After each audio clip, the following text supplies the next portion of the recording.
They're playing.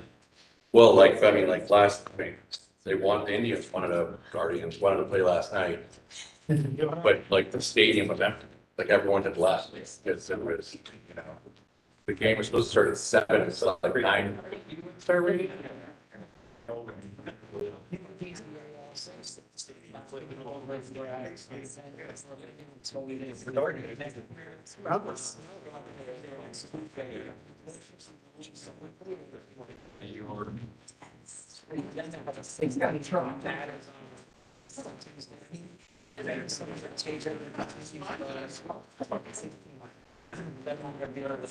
It depends.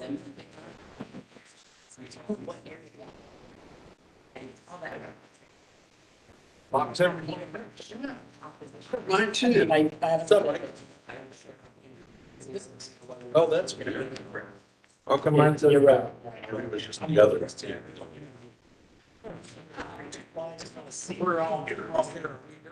Oh, no, just the agenda. Oh, I'm not even looking for production. Say. okay. That's- I know last, and I recognize a lot of faces, but I just wanted to say hello, as with people I was, thinking about.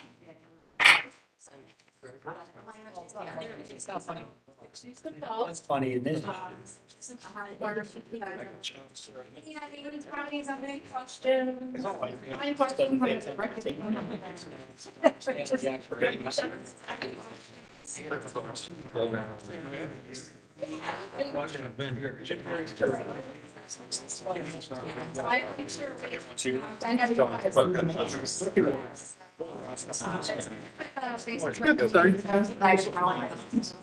Thanks for serving on the commission. Hopefully it's a short meeting. Thanks for coming in. It's not It's at 8:00. Tony. Tony? Oh, yeah.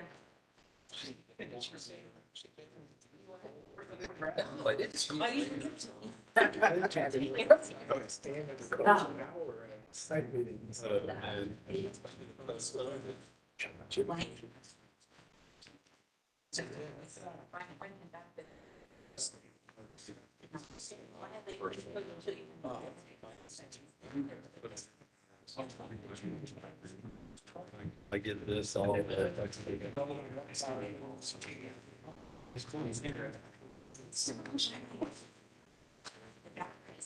Yeah.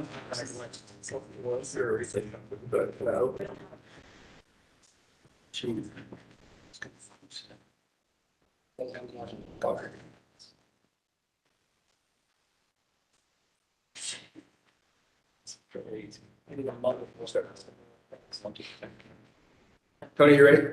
Yes. Other Tony. Oh.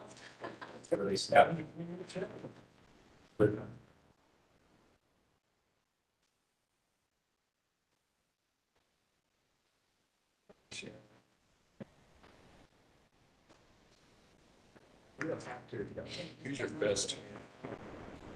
I heard this up on fire. Your pen. What do you need? Gavel. Oh, I can hear that.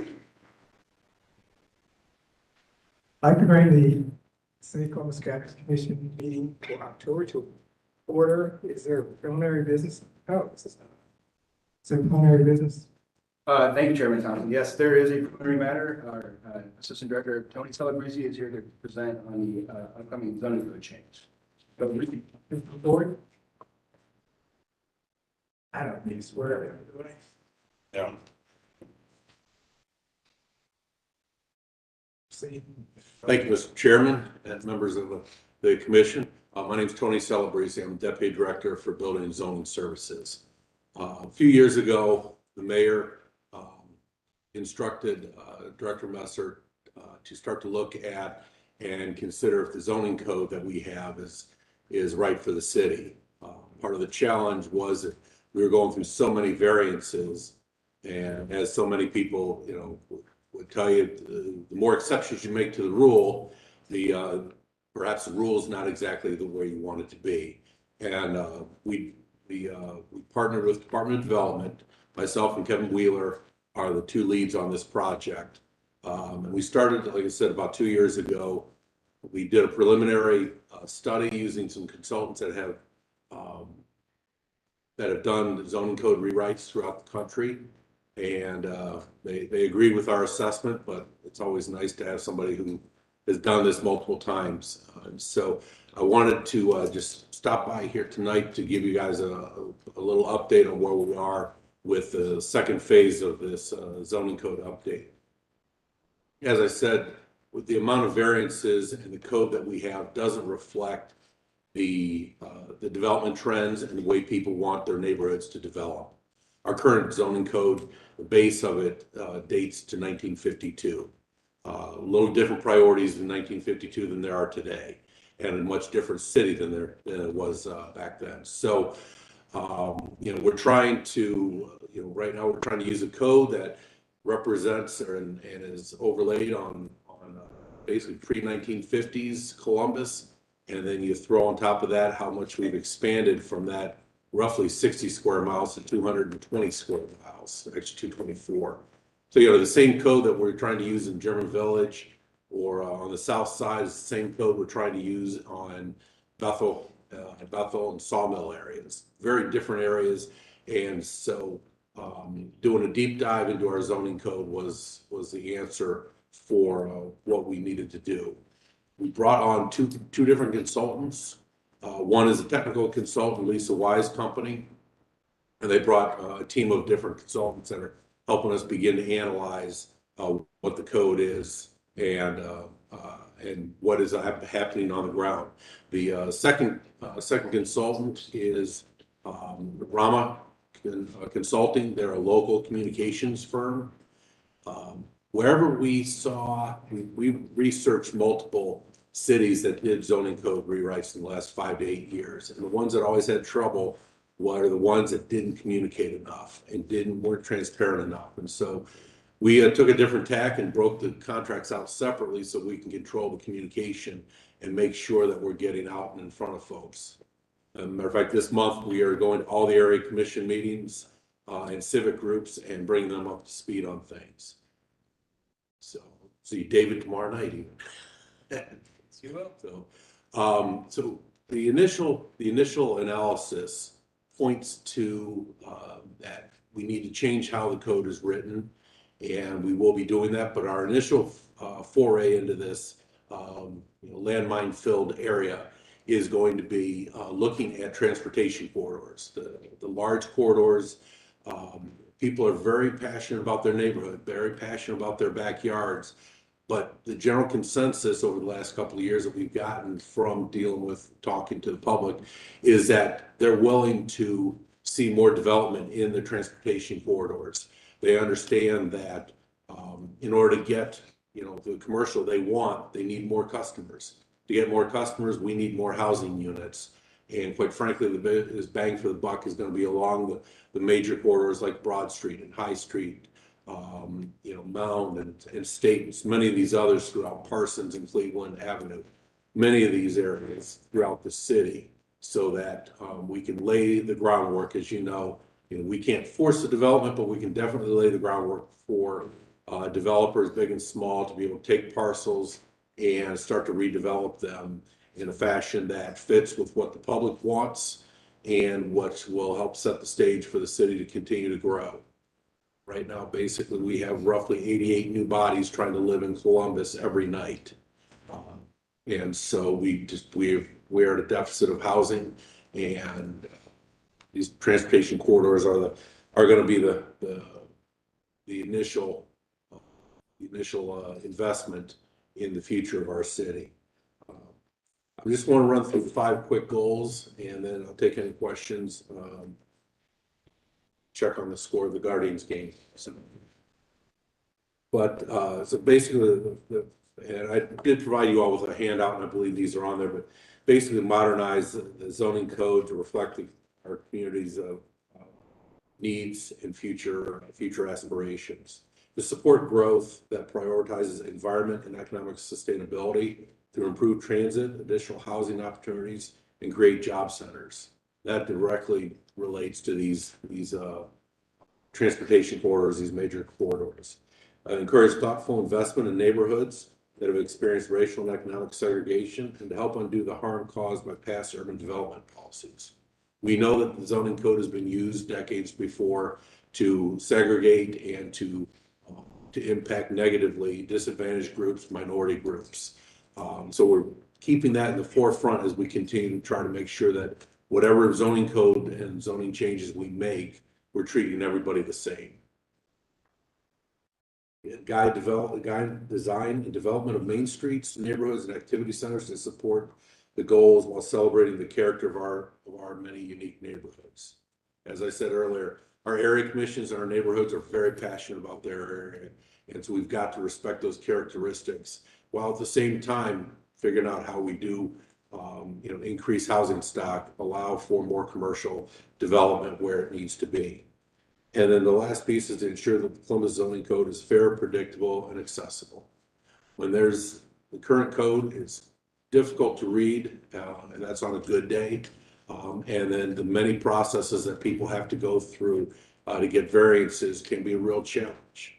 And so our biggest challenge, especially as we work into the neighborhoods in 2024 and 2025 for that portion of it, is to figure out how do we bring the neighborhoods along? How do we make sure that what we're doing on the front end, on the right, also respects the different neighborhoods and those characteristics? So our biggest communication effort is going to be with area commissions and people that are interested in the character of their neighborhood, so that whatever we do, whatever we bake into the code, is something that they want to see, and thus allowing people that want to develop parcels to be able to do more by right, which is simpler, easier, and more predictable than sometimes having to go through 2 or 3 months worth of variance hearings and area commissions and so forth.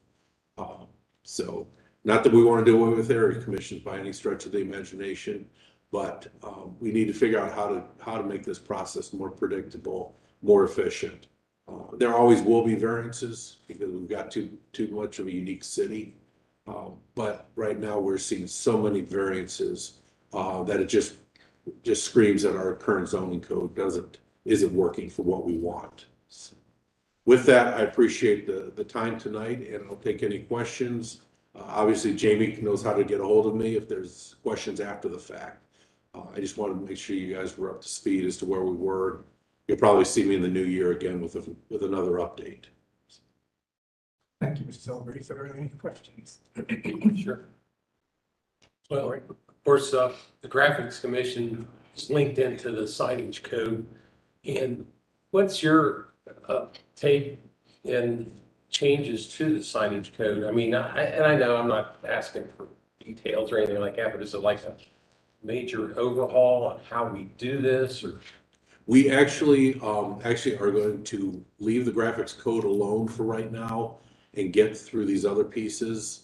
And we don't have that as part of the contract with these individuals. However, there may be, the director and I have discussed having a parallel track working through the graphics code and putting together an advisory committee to help guide that process, but that's not going to be anytime in the near future. Unfortunately, it's just our whole zoning code is just so big that we're having to pick and choose a little bit of what we can do right now. And so, I still need to lean on you guys, you all, to help our customers through the process and help help them do their best with what they need for their graphics and variances. And these guys over here walking the customer through the process is definitely a challenge sometimes. So it is something that's on the radar. well, thank you. I know we really, for our commission, we don't really hear that many cases like Guy-Shank, like some of these other commissions have 20, 30 cases or whatever. So it kind of tells me that maybe, our code that we have is pretty good. Helps out everybody. But anyways, I appreciate your. Definitely. And, we want to just make sure you guys were on the same level as all the other boards and commissions with what we're trying to do. I have about a million questions about this that I'll save for when I see you at the Harrison West Side meeting. But Yeah. one broad question: how does the city see this fitting with the C2P2 plan? Is it complementary or is this meant to sort of supersede any of the planning guidelines where they intersect with the We've code? got a lot of, yeah, we've got not only C2P2, we have a lot of overlays, not only the commercial overlay, residential overlay. We will be trying to look at streamlining that all into one. And what that ultimately looks like, I don't know yet. I don't even think our consultants know yet. They're still doing a lot of modeling. But a lot of those pieces, we know set the stage, especially with the overlays, set the stage for development in certain areas. And we've seen it happen. And so we need to figure out how to take that overlay and how can we apply it to more areas across the city so that the opportunity is there for more development throughout the entire city. Where the city overall is prospering, but not every neighborhood is prospering. We've got to figure out how to bring everybody along. So, thanks for that question. Mr. Selvers, is there a time frame for this? We will, yes. Throughout next year, we will be doing a number of waves of communicating what we're hearing from the public, and then bringing back the synthesized pieces of how we might change the code and how it's going to look. We will eventually have a map that's going to show the areas that we're focusing on and what they look like currently and what we think will help bring about more development on those areas. One of the challenges is that we don't have, everybody wants mixed use. We don't have a mixed use district. We have to do all that by variance. And so it's just real cumbersome. So throughout next year, probably tail end of next year, we will start to, throughout the year, we will produce what we're going to ultimately introduce to make the changes. But that's, like I said, it's going to be multiple series of meetings and public outputs. So I'd say by January 24, we're going to have something in front of everybody that we're going to put in front of the folks across the street and have the council vote on it. So then the second part will be into 25. Thank you. Anything else, Mr. Bruce? We have one more preliminary matter, but are you done, Tony? I'm good. Thank you. Thank you. Really good time tonight. Thank you. And the second and final preliminary matter is Mr. Koopman has to recuse himself on case number 4 on the agenda. And he also has to leave early, so we'll switch up the agenda to have cases 4 and 5 switched. So you need to vote by the committee to do that. Okay, do I hear a motion to adjust the agenda? I'll make a motion to swap item 4 and 5 on the agenda. Second? I'll second the motion. All in favor, use the sign of aye. Aye. Opposed? The ayes have it. What do you want? Okay, we can start the regular agenda. Thank you. Over. Okay, then, first application, DC 22-029, would applicant please come forward?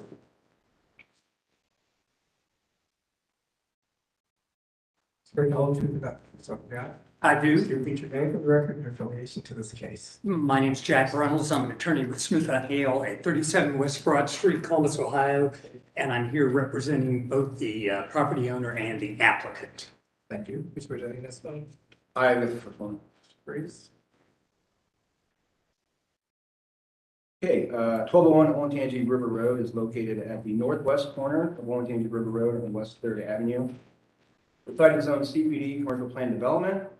It is located within the 5th by Northwest Heritage. 3.161 acre site is developed with 2 parcels.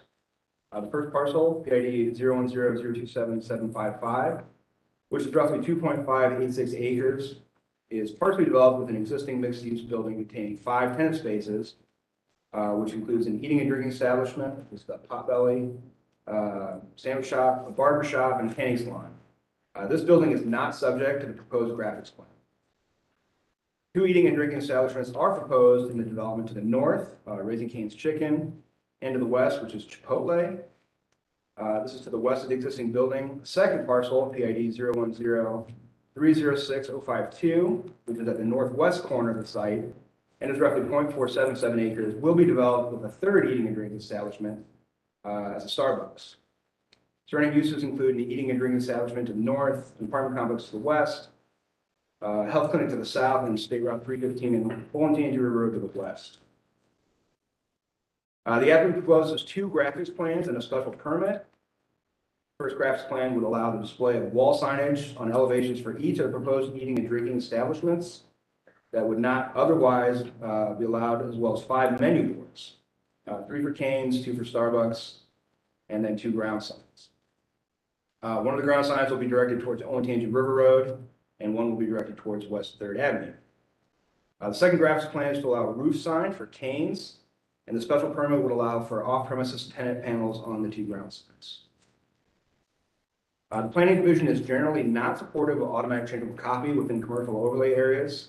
And although Columbus citywide planning policies, commercial design guidelines discourage the use of changeable copy, staff recognizes that the proposed digital menu boards are for the site's internal use only and are not meant to be visible from the right of way.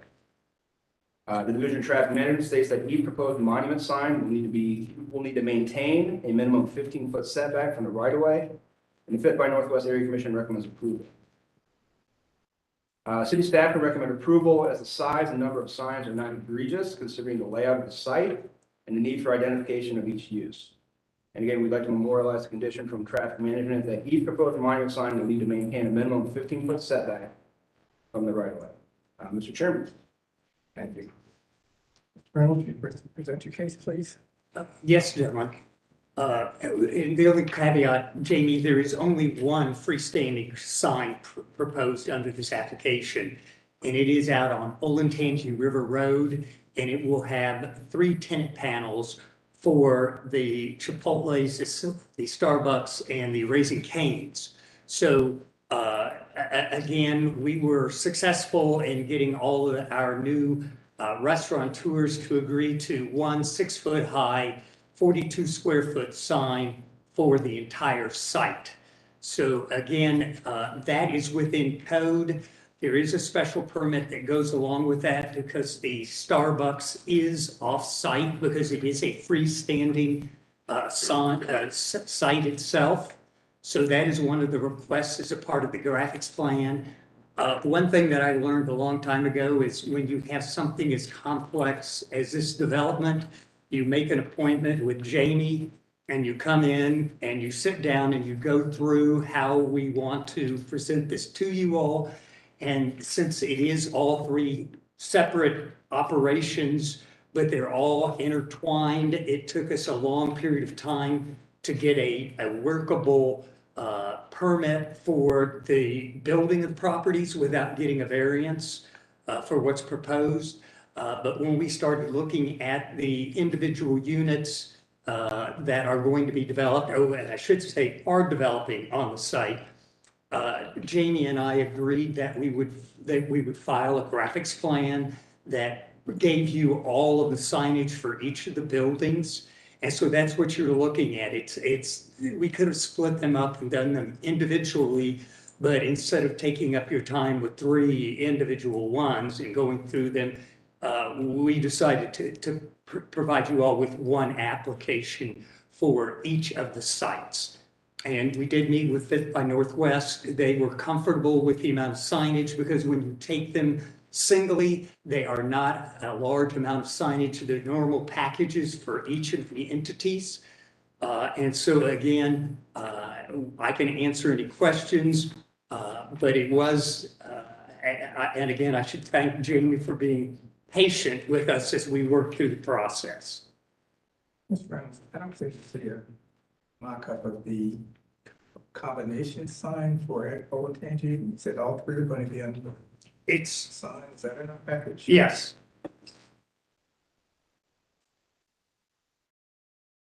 Hang on a second, it's in there, should be, isn't it?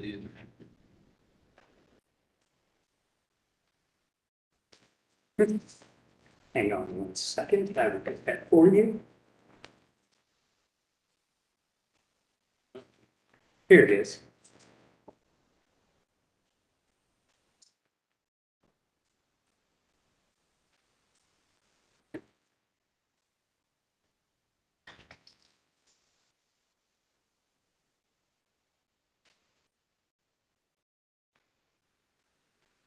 that going to be a coordinated color kind of sign or with some background or something, Mr. Brown?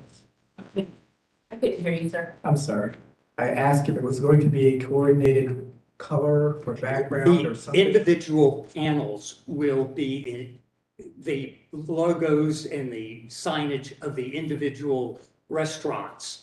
So it will be a kind of a black facade around the frame around it with a nice base. And then each panel will be, I think we identified the top panel as the Starbucks because it's going to be the off-premise graphic location. And then the bottom two tenant panels will be the on-site graphics, which will either be the Raising Cane or the Chipotle's. Mr. Chairman, Yes, sir. also, we're only approving the size, location, and setback of the sign because of the Supreme Court ruling that we can't regulate content. So the fact that it's got a special permanent location is pretty much all that we're considering. And Yeah, we had the tenant panels on there and he said, take them off and that way we'd be better off in case we change tenants over time. Likewise for the elevations on the building. We're only approving the size, location, and not the actual look. So that's why there's no exact plan.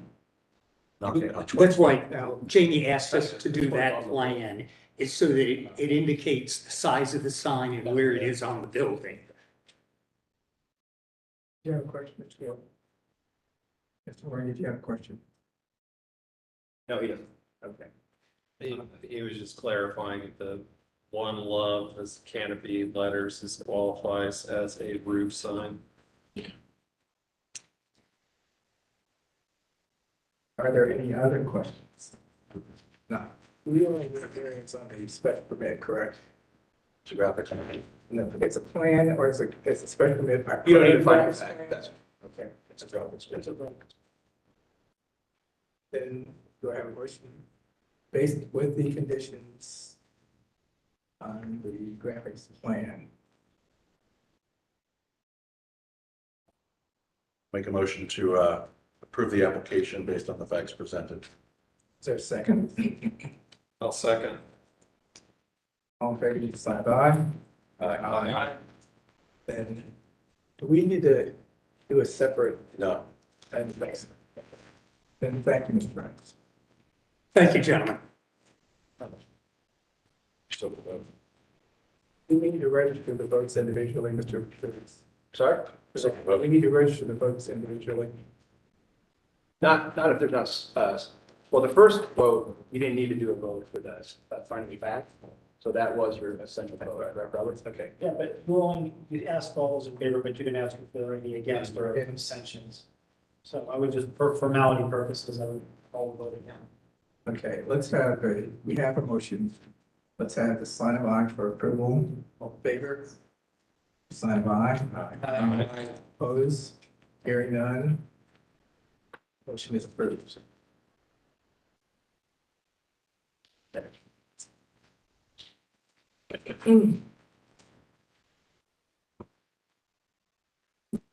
Our next case is GC 22-030, 1970 Hilliard Road. Would the applicant please come forward?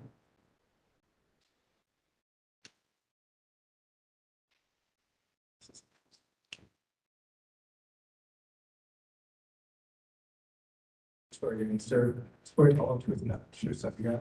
I do. Would you read your name for the record, your affiliation to this case? Drew Gilmore, representative Target Corporation. Do you mind spelling your last name, sir? Sure. Gilmour. Thank you. Then, 1970 Hilliard Road is located on the east side of Hilliard Road, approximately 180 feet south of Nike Drive. It is zoned LC4 commercial and is part of the Far West Area Commission. The 12.22 acre site is developed with a Target department store and associated parking. There are currently 6 drive-up stalls, 1 beacon sign, and a number of temporary signs to provide directions to the stalls. Surrounding uses are a neighborhood shopping center. The applicant proposes removing the existing drive-up stalls, beacon signs, and temporary signs, and converting existing parking spaces in a different location to drive-up stalls. The applicant would install 2 new 12-foot tall beacon signs and 12 new permanent 6-foot tall double-sided stanchion signs. A graphics plan is required to allow 1 or more on-premise ground signs to provide directions to parking facilities within a commercial use. Planning has no comment as the Tradeview Roberts area plan does not address the specific matter of wayfinding within a parking lot. The Division of Traffic Management has no comments. And the far west side area commission recommends approval of this request. Staff can recommend approval as the proposed graphics plan as the 2 beacon signs and 12 stanchion signs will provide needed identification and direction to on-site pickup facilities. Mr. Chair. Thank you. So, present your case, please. Yeah, so, I mean, that sums it up pretty well, but it is part of the Target Drive Up program, which is a program that allows customers to order their goods online and, pick up their goods once they pull into these stalls. The signs are used as wayfinding, so customers know where to park, and they can text their number of their stall to a targeted worker, and they can bring out their goods to them. Are there any questions? Any questions? This is a graphics. Have a motion for approval. Is there anyone from the audience? Is there anyone who would like to speak to this case? Not seeing anyone. Do I have a motion? I'll make a motion to approve the application based on the facts presented by city staff and the applicant. Is there a second? I'd like to second that. All in favor, use the sign of aye. Aye. Opposed? Hearing none, motion's approved. Now, I have a question. When we do a graphics plan like this, we don't need to register specific votes. That's your. As long as you're asking for all those in favor, all those opposed, and any abstentions, you're fine. Thank you. Sir, it's approved. Thank you.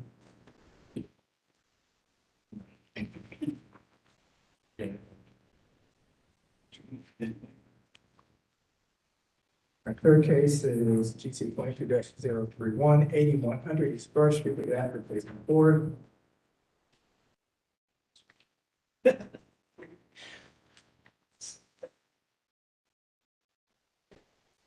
I would get signs over in the west. Wait a minute. Spirit, tell us your name, something, guy. I do. Put your name for the record and your affiliation in this case. My name is Jerry Heath, and I'm representative of Target Corporation. Heath, sir? Heath, yes, Heath. Thank you. Who's presenting? Is it Mr. Heath? This is gonna sound very familiar. 1970 Hilliard Road, or no, that's way too familiar. 8100 East Broad Street is located on the northeast corner of Meyer Drive and East Broad Street. It is zoned LC4 commercial and is part of the Far East Area Commission.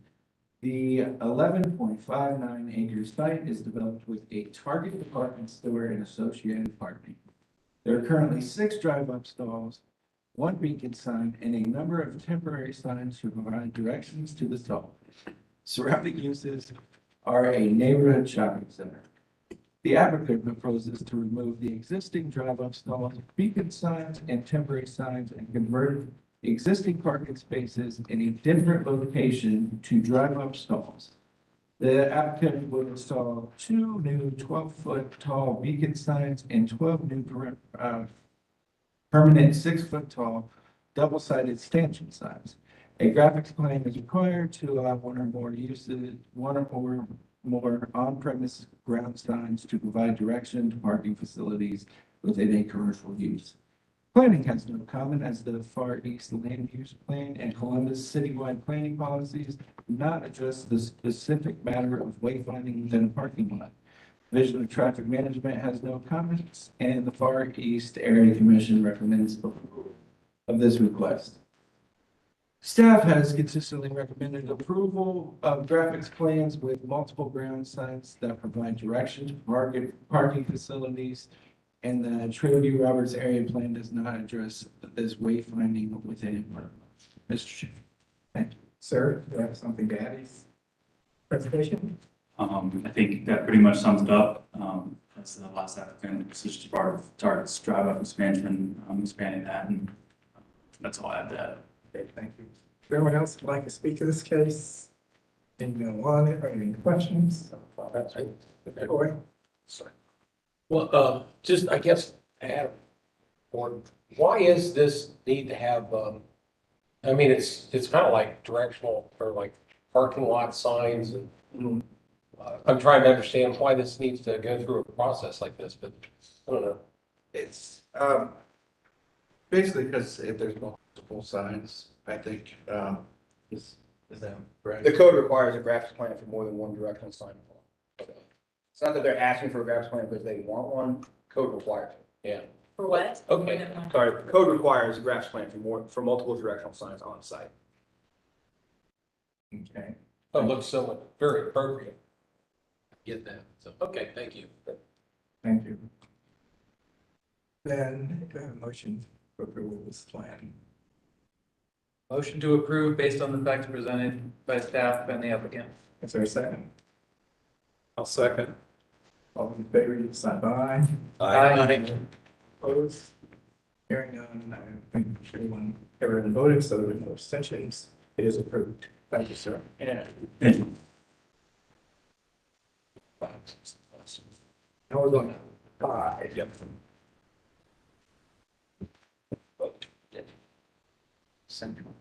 This is GC 22-02A 3734 West Dublin Granville Road. With the applicant, please come forward. Sir, George, I'll hold you. No, sir, something. Yeah. Could you repeat your name for the record, your affiliation to this case? It's Jesse Almendor, with Handler Signs representing Shake Shack.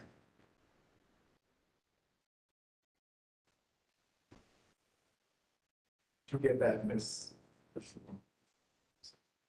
Trying to hear that. I was just gonna ask, but he's not on the. Mr. Almendor, would you mind spelling your last name? Sure. Amador. Thank you. Okay, thank you. Me against the things. Sure.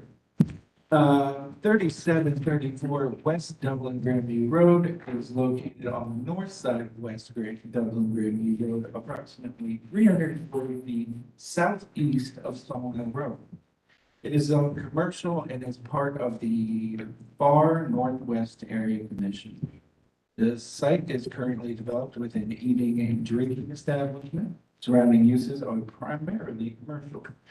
The applicant proposes to rebrand an existing eating and drinking establishment. Variances are being requested to allow for increased graphic area on the menu and preview boards. And this is actually being amended, where it says 89.89 square feet on the north elevation, or on the east elevation, I'm sorry. That is no longer needed as part of the variance. It's allowed because there is a public entrance on that side. So we just need the north or the south elevation, where it's from 0 square feet to 56.02 on that. Yeah, and that south elevation. Planning states that the wall sign elevations are consistent with Northwest Plan Design Guidelines. The Division of Traffic Management has no comments, and the Far Northwest Coalition of Columbus recommends approval of this request. Staff can recommend approval as the size and number of sign is not egregious considering the layout of the site and need for identification of the use and proposal is consistent with Northwest Plan Design Guidelines. Okay, thank you. Almendor, present your case, please. Yes, so we have, as he said, he had 2 requests.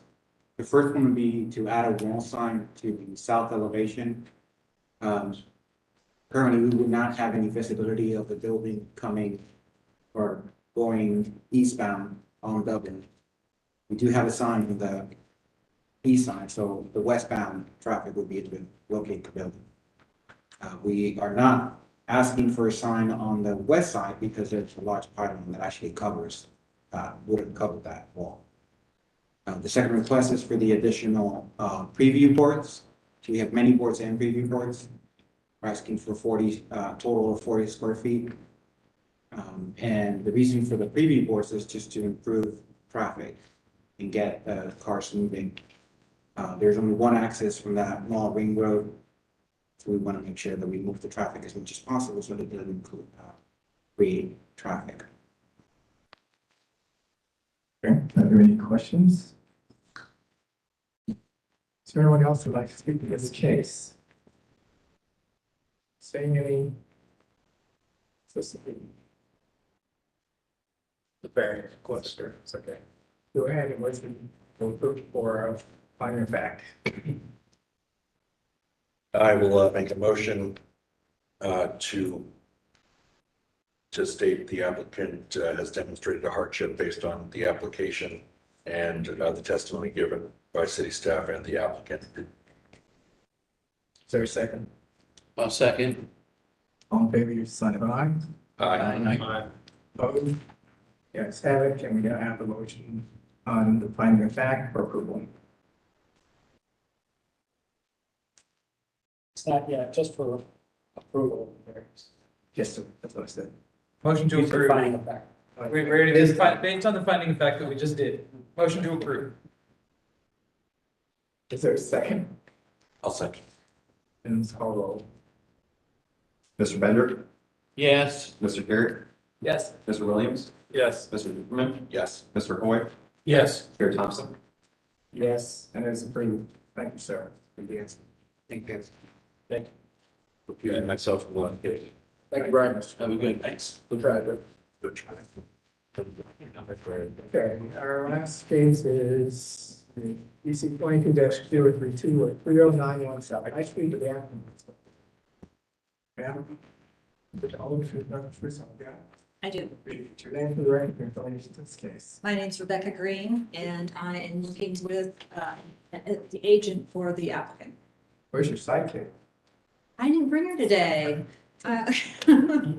She has a new granddaughter. Oh, good. Congratulations.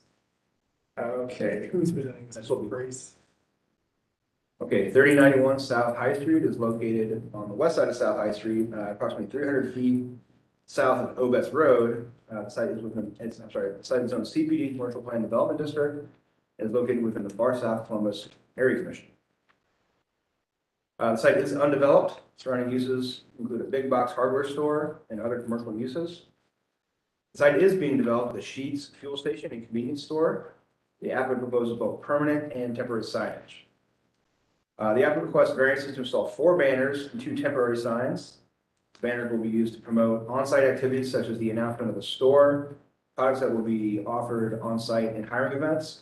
The temporary sign will be installed on light poles and will display a countdown to when the store will open. It will also promote hiring events and information. Permanent signage will be installed on both the fuel canopy and the store. The main identification sign that will be suspended from the fuel canopy is neither a wall sign or a projecting sign. However, because it is not specifically prohibited by the graphic code, but which would not comply with its provisions, it requires a graphic commission approval. 4 fuel station support columns will each display a projecting sign displaying the type of fuel to be dispensed. The applicant proposes a 52.46 square foot wall sign. It says MTO made to order on the interior west elevation. Because the sign is not directed towards the right of way, but will be mounted on an elevation that has a public entrance. The allowable graphic area would be 41.57 square feet based on the mass factor of 1. So a variance is being requested to allow a 26 square foot sheet side wall sign on an elevation that is directed to the same street as the grounds. Planning is generally supportive of this proposal, but does not support the pole sign, ground sign, as proposed, and has no comment on the banner signs as Columbus citywide planning policies do not address banners or display times. C2P2 recommends monument style signs in suburban areas that are no taller than 6 feet. Planning does not support the pole sign or requests that it be changed to a monument style sign is no taller than 6 feet for C2P2 guidelines. Planning has no comment on the banner signs, and C2P2 does not address the banners or display times. The Division of Traffic Management has no comments, and the Far South Columbus Area Division recommends approval. City staff is recommending partial approval. Staff can recommend approval as the banner and temporary signs will be limited, time limited. Staff can recommend approval of the permanent wall signs if the variances are negligible. Staff recommends disapproval of the ground sign if the proposed sign is a pole sign, and C2P2 recommends monument style signs in suburban areas that are no taller than 6 feet. We are asking for the condition that automatic changeable copy signs be limited to fuel pricing. Thank you, Mr. Chair. Thanks. Screen, does this differ from your other locations in material way? Could you explain if it is? Sure. It is a little different in that this particular location sits about 10 feet lower than the road. It is currently a part of the Lowe's parking lot and associated unimproved green space around the Lowe's that Sheets is wanting to redevelop and make that into one of their store locations. Because it does sit kind of and if you, I don't know if you have the ability, but if you look at the contours on the zoning map, it in fact does show that it does sit below the grade. This particular ground sign is not one that is not our standard one. The standard one that that we did for Lakestone and Hamilton Road is a little larger. It's, I think, the same height, but Lowe's have asked us to make it smaller in area. So it is about 25 square feet less in area than our normal pools. At those conditions, the fact that it does sit a little below grade, that is of the road, that is really the reason for the larger or the taller sign, as well as our neighbors all seem to have taller signs right across the street from this particular location. There's a speedway with a 20-foot sign. And some others. So that's the location there. You can see that there's the road, and our site is going to be kind of in that full into that parking lot there behind the tree. Yeah. Yeah. So it is about 10 feet. Thank you. Are there any questions? Yeah.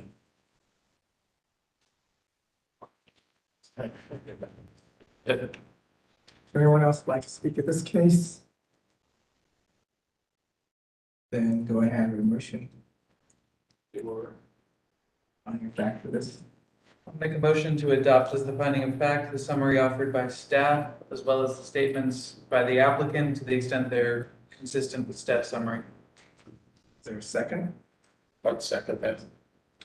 All in favor of the motion, you sign by. Aye. Opposed? Opposed. Then let's, we don't really need to vote on this, do we?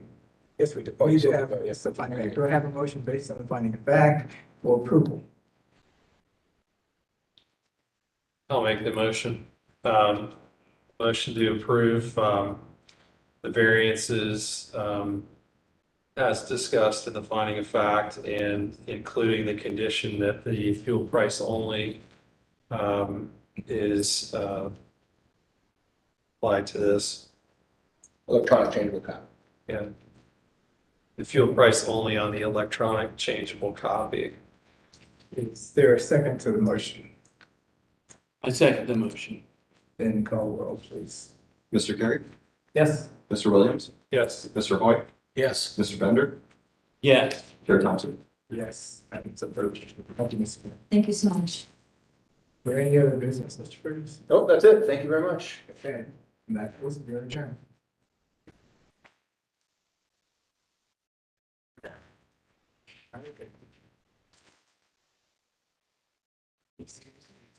Yeah, well, you guys don't get about.